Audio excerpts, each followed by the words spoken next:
Olá, gente. Um abraço para você que sempre acompanha o Repórter Brasil e também o RB Podcast. A gente lembra que nesses dias estamos com um boletim especial de Conferência do Clima, COP30, para você, sempre aqui num boletim diário. Vamos fazer um panorama do que já teve até aqui. Os 2 primeiros dias foi a chamada Cúpula do Clima. Chefes de estados, ministros, apresentaram publicamente para o mundo inteiro quais são as suas intenções em relação às metas climáticas. Alguns países bem mais ousados, outros um pouco mais conservadores, mas deram a direção do que as nações pretendem fazer. Claro, tudo com a mediação do Brasil, tentando negociar acordos que tenham a ver com a ampliação das metas climáticas, né? Isso a gente está pautado pelo Acordo de Paris, que tem 10 anos, mas agora tentando avançar para além disso e executar metas que já estavam, inclusive, estabelecidas lá atrás.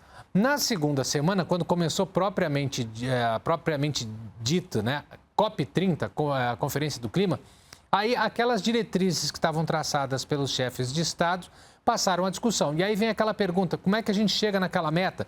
Como é que se faz para reduzir carbono? Quanto tem que investir para preservar a floresta ou para mudar a matriz econômica? Uma indústria mais limpa, uma geração de energia mais limpa, ou talvez a produção de alimentos. Então, tudo isso está em discussão. E agora, nessa semana, segue o debate, mas com outro aspecto importante, medidas políticas. A partir de agora, os grupos que estão em discussão vão partir para assinaturas de compromissos para ver depois cumpridos ou a gente ficar naquela reclamação que sempre acontece das metas que não forem cumpridas ou os países que se retiram desse tipo de meta. Então, tudo isso a gente vai ver a partir de agora. E a gente começa agora o que pode ser a última semana. Por quê? Porque muitas vezes a data final da conferência termina, mas não se chegou ainda a um acordo final. Por isso se prolonga mais alguns dias. A gente vai ver se isso vai acontecer ou não. Mas para começar a falar do que aconteceu hoje, eu vou chamar agora a Lara Fonseca, que tem os primeiros destaques dessa edição. Bom, a gente está entrando aqui na segunda semana de Conferência do Clima e essa semana está sendo chamada de decisiva por aqui. Por quê? A gente passa agora para as discussões políticas. Na semana passada, né, foi muita discussão aqui, discussão técnica, né, em torno do que pode virar a negociação. E o que serviu assim uma espécie até de rascunho para essa semana, tá? Então, agora, tudo que foi discutido na semana passada passa a ser conversado com ministros de Estado. Então, cerca de 160 ministros estão aqui debatendo todas as discussões que devem virar acordo agora. Precisa ser um acordo em consenso entre todos eles. Hoje, então, quem deu início aqui a essa semana, a sessão de abertura aqui, foi, então, presidida pelo vice-presidente Geraldo Alckmin, que falou bastante sobre esse momento que é o de ação agora. De acordo com ele, a gente tem que parar de discutir as metas e passar a cumprir essas metas. E a gente separou um trechinho que você escuta agora. O tempo das promessas já passou. Cada fração de grau adicional no aquecimento global representa vidas em risco, mais desigualdade e mais perdas para aqueles que menos contribuíram com o problema. Por isso, esta COP deve marcar o início de uma década de aceleração e entrega. O momento em que o discurso se transforma em ação concreta, em que deixamos de debater metas e todos nós passamos a cumpri-las. Mais de 28 milhões de brasileiros moram na região amazônica e entre eles estão os povos indígenas e as comunidades tradicionais, que são os verdadeiros guardiões da floresta. O conhecimento ancestral desses povos é uma das mais poderosas formas de inteligência ecológica do planeta. A Amazônia, com toda a sua diversidade, deve ser o exemplo de que é possível crescer, produzir e conservar ao mesmo tempo. Bom, Geraldo Alckmin, vice-presidente do Brasil, também é ministro, do Desenvolvimento, da Indústria, do Comércio e de Serviços. E na função de ministro também, ele chegou aqui com uma pauta bem importante hoje, com uma discussão relevante, que é a descarbonização da indústria. Bom, a indústria é responsável por 1/4 de todas as emissões de gás carbônico do planeta, de gases de efeito estufa. Então, a discussão aqui hoje é em torno das formas de reduzir essas emissões no setor da indústria, principalmente do aço e do cimento. Então, para isso, inclusive, foi lançada aqui hoje uma consulta pública em que qualquer pessoa pode participar também, basta acessar a plataforma Brasil Participativo. E lá você pode, então, dar sugestões também de como diminuir ou zerar as emissões dos gases de efeito estufa também do setor da indústria. Bom, essa foi uma das coisas que a gente acompanhou aqui hoje, tá muita coisa acontecendo aqui nessa segunda semana que se inicia hoje aqui na Conferência do Clima. E outros detalhes também você vai acompanhar agora na reportagem que a gente preparou aqui no Repórter Brasil. O presidente da COP30, o embaixador André Corrêa do Lago, abriu hoje o segmento político de alto nível do evento, onde a discussão de vários temas vai ter a participação dos chefes de delegação e ministros de vários países. Será o espaço onde, de fato, as negociações serão realizadas com propostas e compromissos concretos para combater os efeitos das mudanças climáticas. A cerimônia de abertura dessa fase decisiva da conferência contou com a presença do vice-presidente Geraldo Alckmin.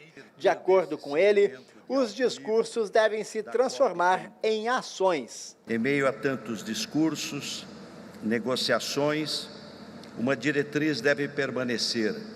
Esta deve ser a conferência da verdade, da implementação e, sobretudo, da responsabilidade. Responsabilidade com o planeta que habitamos, com as pessoas que aqui vivem e com as gerações que ainda virão.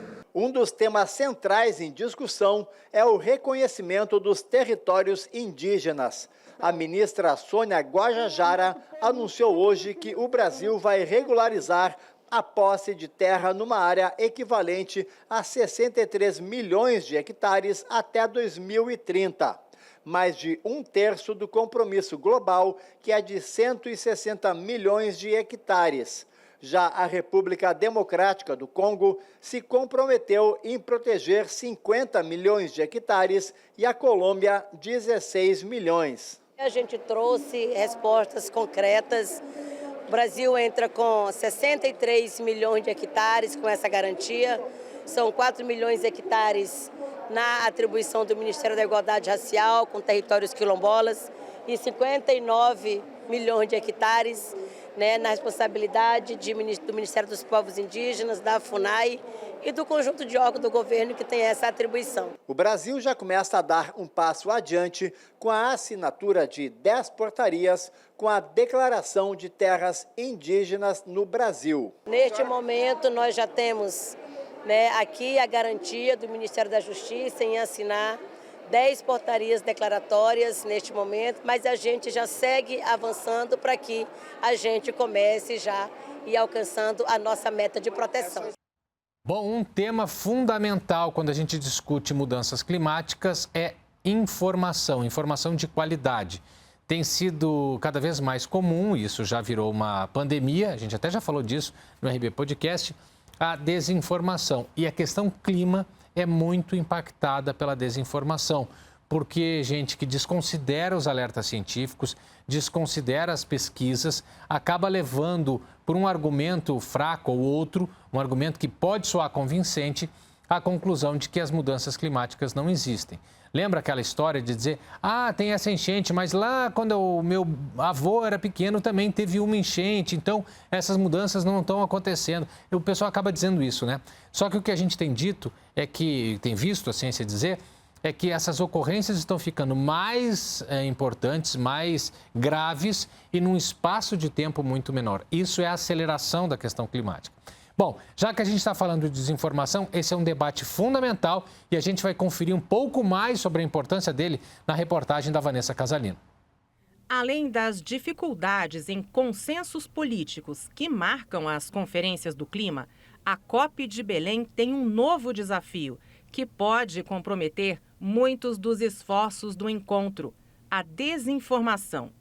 Temas centrais continuam no alvo das fake news, mas com uma diferença. Agora, as postagens falsas atacam as soluções, a transição energética, as energias renováveis e as metas do Acordo de Paris, que rege a conferência. Quando a gente vê conteúdos nas redes sociais ou em portais de notícia que legitimam políticas antiambientais, isso acaba distorcendo a percepção das pessoas e daqueles que têm poder de decisão do que deve ser feito em termos de licenciamento, sustentabilidade e outras questões socioambientais. A desinformação climática pode ameaçar o futuro do planeta, assim como as fake news custaram vidas durante a pandemia de Covid. Especialistas alertam: não há ingenuidade na produção de notícias falsas. Quando você clica e compartilha, tem muita gente ganhando dinheiro com isso. Mentira virou commodity. E a desinformação é um negócio. Negócio gera lucro. Então você enfraquece as instituições, enfraquece as pesquisas, que no final das contas é o que a polarização e a desinformação faz, né? Então, uma vez que você não tem universidades, centro de pesquisas e mesmo órgãos socioambientais fortalecidos, fica muito mais fácil passar boiada. Desinformação e mudança do clima são problemas globais e graves. Cada vez mais, no Brasil e no mundo, secas e incêndios destrutivos acontecem. Cidades inteiras ficam embaixo d'água. Furacões varrem regiões, casas, vidas. A questão é a gente olhar para a cadeia produtiva de mentira e responsabilizar os atores e todo o sistema que permite que a mentira se espalhe 70% mais rápido que a verdade. Para combater o ineditismo, uma iniciativa também inédita. A presidência brasileira na COP incluiu a integridade da informação na agenda de ações da conferência, para discutir e financiar informação de qualidade. Mais de 123 iniciativas de 27 países já foram aprovadas. Não existe mudança que não passe pela educação. Bom, essa foi a edição de hoje do nosso boletim diário da COP30, Conferência do Clima. A gente segue com você até o encerramento. Um grande abraço e até a próxima.